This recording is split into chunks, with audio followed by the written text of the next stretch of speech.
Tibet Nepal సరిహద్దు ప్రాంతంలో జనవరి 7వ తేదీన సంభవించిన భారీ భూకంపం తీవ్ర నష్టాన్ని మిగిల్చింది. టిబెట్ భూభాగంలో గంట వ్యవధిలో ఏకంగా 6 సార్లు భూమి కంపించింది. అయితే మొదటిసారి వచ్చిన భూకంప తీవ్రత రిక్టర్ స్కేలుపై 7.1గా నమోదైంది. ఈ భూకంప కారణంగా టిబెట్లో 126 మంది మృత్యువాత పడ్డారు. 400 మందికి పైగా గాయపడ్డారు. వేలాది ఇళ్లు ధ్వంసమయ్యాయి. ఈ భూకంపానికి సంబంధించిన వీడియోలను సోషల్ మీడియా ద్వారా షేర్ చేస్తున్నారు.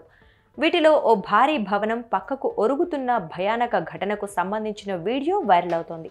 అయితే ఈ వీడియో ఇప్పటిది కాదు. వాస్తవం ఏంటో ఇప్పుడు తెలుసుకుందాం. ఓ భారీ భవనం ముందుకి ఒరిగిపోయి ప్రమాదకర స్థితిలో ఉన్న వీడియోను సోషల్ మీడియా ప్లాట్ఫామ్ ఎక్స్లో వరల్డ్ న్యూస్ అనే అకౌంట్ నుంచి పోస్ట్ చేశారు. టిబెట్లో నేపాల్ సరిహద్దుకి సమీపంలో భారీ భూకంపం సంభవించింది అని ఈ వీడియోకు క్యాప్షన్ పెట్టారు. భూకంప తీవ్రతను కూడా మెన్షన్ చేశారు. ఇదే వీడియోను మరికొన్ని ఎక్స్ అకౌంట్ల నుంచి కూడా షేర్ చేశారు. అటు ఇన్స్టాగ్రామ్, ఫేస్బుక్లోనూ పలువురు యూజర్లు ఈ వీడియోను టిబెట్లో సంభవించిన భూకంపంగా పేర్కొంటూ షేర్ చేశారు. వాస్తవానికి జనవరి 7న సంభవించిన భూకంపం వల్ల టిబెట్లో భారీ నష్టం వాటిల్లింది. నేపాల్లో కొన్ని ఇళ్లు దెబ్బతిన్నా ప్రాణ నష్టం జరగలేదు.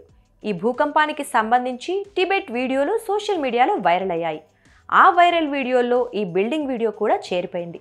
ఈ మధ్యకాలంలో ఇలాంటి ప్రకృతి విపత్తులు సంభవించినప్పుడు పాత వీడియోలను ఇప్పటి వీడియోలుగా ప్రచారం చేస్తున్నారు. అందుకే మాకు అనుమానం వచ్చి ఈ అద్దాల మేడ వీడియోను క్రాస్ చెక్ చేశాం. వైరల్ అవుతున్న వీడియో నుంచి కొన్ని కీ ఫ్రేమ్స్ తీసుకొని గూగుల్ రివర్స్ ఇమేజ్ పద్ధతి ద్వారా సజెక్ట్ టీమ్ సెర్చ్ చేసింది. ఈ సెర్చ్లో పాత వీడియోలకు సంబంధించిన లింకులు, వార్తలు లభించాయి.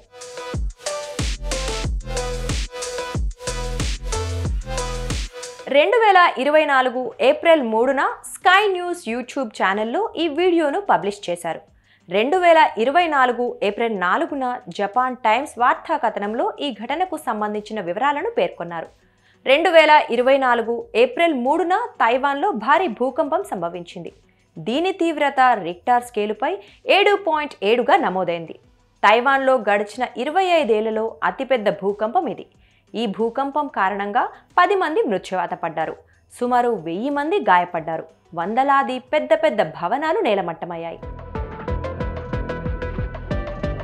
నాటి భూకంపం కారణంగా 10 అంతస్తుల భవనంలోని కింది 2 అంతస్తులు భూగర్భంలోకి వెళ్లిపోయాయి. భయానక భూకంపానికి సాక్షిగా నిలిచిన ఈ భవనానికి యురేనస్ అని పేరు పెట్టారు. ఈ భవనం ప్రమాదకరంగా ఉండటంతో గత ఏడాది ఏప్రిల్ 5న అధికారులు ఈ భవనం కూల్చివేత పనులు ప్రారంభించారు. అయితే ఒరిగిన భవనం వీడియోలు అప్పట్లో సోషల్ మీడియాలో వైరల్ అయ్యాయి. మళ్ళీ ఇప్పుడు అదే భవనాన్ని టిబెట్ భూకంపంలో ఒరిగిన బిల్డింగ్గా వైరల్ చేస్తున్నారు. టిబెట్లో 7.1 తీవ్రతతో భూకంపం అంటూ షేర్ చేస్తున్న ఈ వీడియో ఇప్పటిది కాదు. 2025 జనవరి 7న టిబెట్ నేపాల్ సరిహద్దులో భూకంపం చోటు చేసుకుంది. 2024లో తైవాన్లో సంభవించిన భూకంపం సమయంలో పక్కకు ఒరిగిన 10 అంతస్తుల భవనం వీడియోను రాంగ్ క్లెయిమ్తో తిరిగి షేర్ చేస్తున్నారు.